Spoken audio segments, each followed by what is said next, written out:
आइए अब आपको सीधे लिए चलते हैं राज्यसभा, जहां इस वक्त अमित शाह संबोधित कर रहे हैं। माननीय गृह मंत्रालय एक प्रकार से देखा जाए तो बहुत विषम परिस्थिति में काम करता है, क्योंकि कानून और व्यवस्था का जिम्मा हमारे संविधान ने राज्यों पर रखा है। सरहदी सुरक्षा, आंतरिक सुरक्षा, ये सारे विषय गृह मंत्रालय के अंतर्गत आए और ये उचित ही निर्णय है, इसमें कोई बदलाव की जरूरत भी नहीं है। परंतु कानून और व्यवस्था का जिम्मेदारी जब राज्यों का होता है, तब अब 76 साल के बाद ऐसी परिस्थिति खड़ी हुई है कि कई प्रकार के क्राइम राज्य की सीमा तक सीमित नहीं होते, वो अंतर राज्य भी होते हैं, बहुराज्यीय गुनाह भी होते हैं, जैसे नारकोटिक्स है, साइबर क्राइम है, जैसे संगठित अपराध की गैंगे हैं, जैसे हवाला है।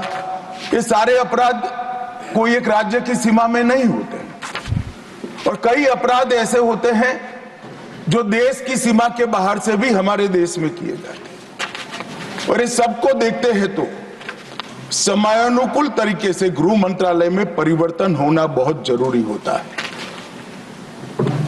और मैं बहुत गर्व के साथ कहता हूं कि 10 साल में नरेंद्र मोदी जी ने कई सालों के परिवर्तन जो नहीं किया गया था, उसको एक साथ कर राष्ट्रीय सुरक्षा को सुनिश्चित करने का काम किया। 10 ही दिन में पाकिस्तान के घर में घुसकर सर्जिकल स्ट्राइक और एयर स्ट्राइक कर जवाब दिया।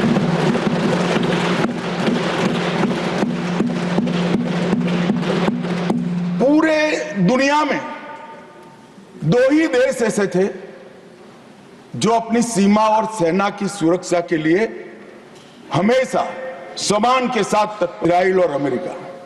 वो 2 देशों की सूची में मेरे महान भारत का नाम जोड़ने का काम नरेंद्र मोदी, और वहीं से शुरू हुई आतंकवाद के खिलाफ जीरो टॉलरेंस की नीति। मान्यवर, हम सब जानते हैं धारा 370 कश्मीर के अलगाववाद का मूल था। हम भी कभी अलग हो सकते थे, ये भाव के बीच धारा 370 के अंदर डाले गए थे, मगर हमारे संविधान निर्माताओं का भी मैं बहुत मनपूर्वक धन्यवाद करना चाहता हूं। बड़े दूरदर्शी थे, उन्होंने इसको टेम्पररी बनाया था और धारा 370 को हटाने का बीज भी धारा 370 में ही डाल दिया गया। मगर राजनीतिक मजबूरी, वोट बैंक की पॉलिटिक्स,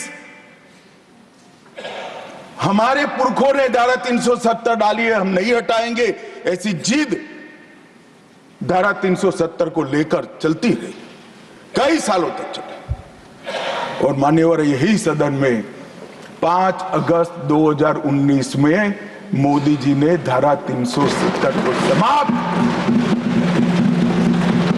हमारे संविधान निर्माताओं का वो स्वप्न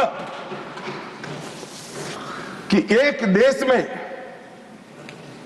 2 प्रधान, 2 विधान, 2 निशान नहीं होंगे, कैसे हो सकते हैं? देश में एक ही प्रधानमंत्री हो सकता है, देश का एक ही संविधान हो सकता है और देश का झंडा भी एक हो सकता है।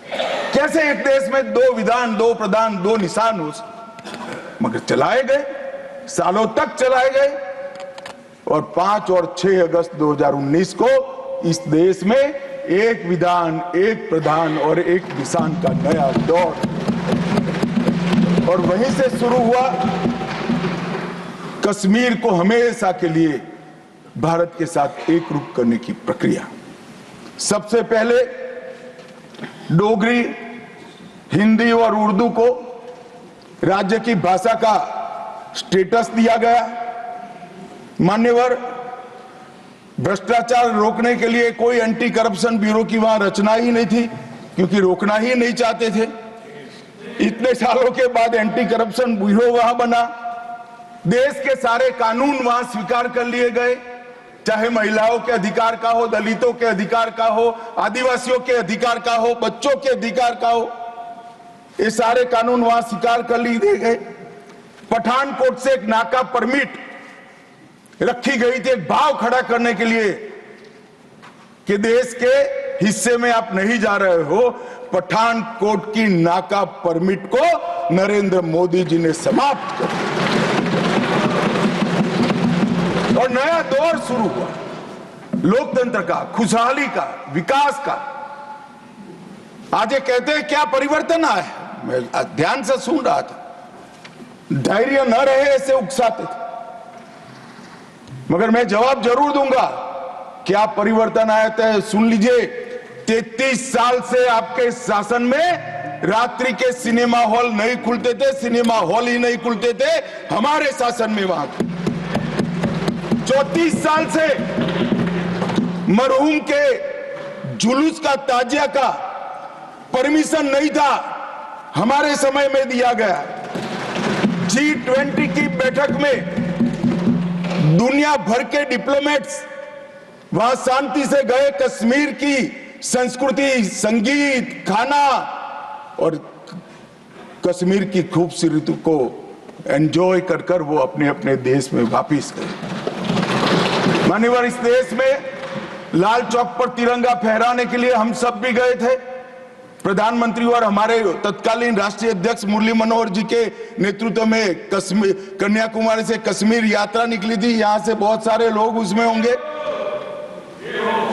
मुझे मालूम है मान्यवर, हमें परमिशन नहीं मिल रही थी लाल चौक जाने की। जब जीत किया गया कि हम जाएंगे, जो भी परिणाम आए, सेना की रक्षा में वहां जाना पड़ेगा और आनंद फानन में ध्वजवंदन कर कर वापस आना पड़ा। वो ही लाल चौक पर हर घर तिरंगा में, एक भी घर ऐसा नहीं था जहां तिरंगा नहीं। श्रीनगर में फॉर्मूला 4 कार रेसिंग हुआ,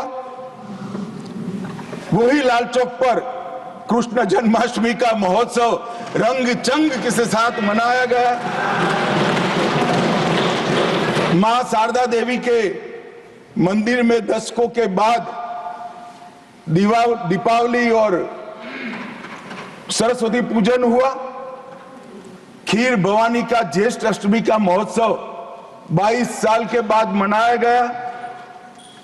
और मान्यवर, सिर्फ 370 हटने से क्या होगा ये पूछते थे, इसके पीछे हमने कई सारे ऐसे कदम उठाए जिससे आतंकवादियों के साथ भारतीय बच्चों की जुड़ने की संख्या करीब करीब 0 हो गई है। 0।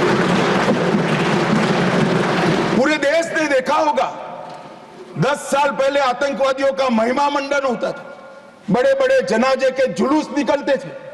आतंकवादी तो आज भी मारे जाते हैं, हमारे समय में ज्यादा मारे गए। एक का भी जुलूस नहीं निकला, जहां मरते हैं वहीं दफना दिए जाते।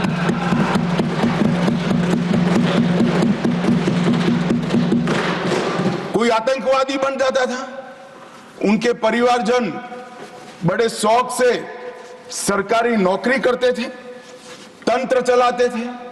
हमने ढेर सारे आतंकवादियों के रिश्तेदारों को रूथलेसली सरकारी नौकरी से निकालने का काम किया और एक कठोर संदेश।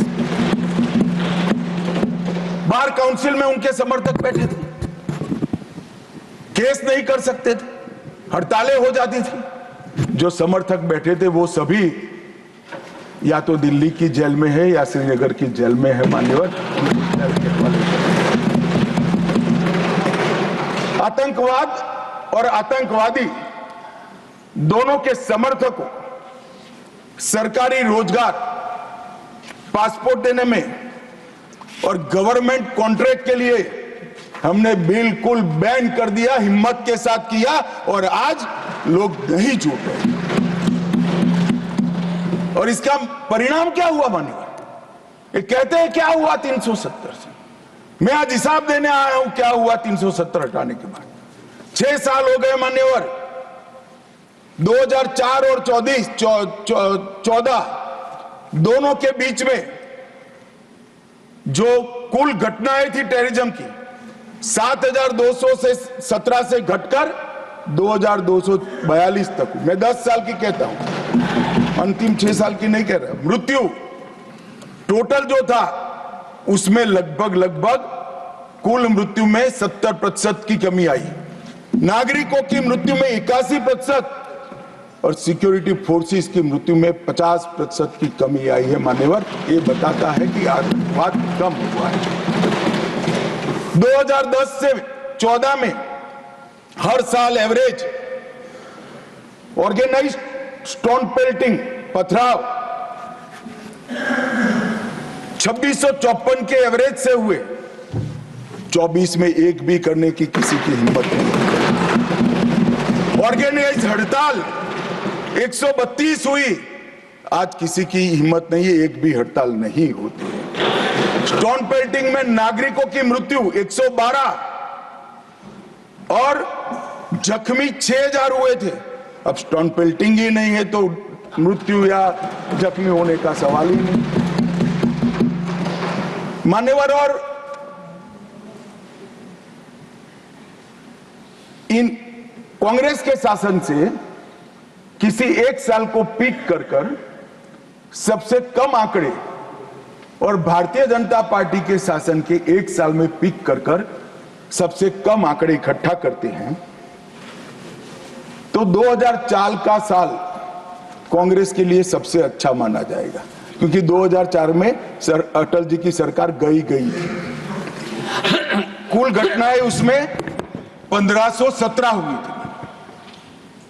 ध्यान से सभी सदस्य सुने, ऐसा मेरा विनंती। 2004 में कुल घटनाएं 1587 हुई थी, 24 में कुल घटनाएं सिर्फ 85 हुई। नागरिकों की मृत्यु 2004 में 733 हुई थी, 2024 में सिर्फ 26 हुई। सिक्योरिटी न्यूज नेशन अब व्हाट्सएप पर खबरों के ताजा अपडेट के लिए न्यूज नेशन के इस QR कोड को स्कैन करें।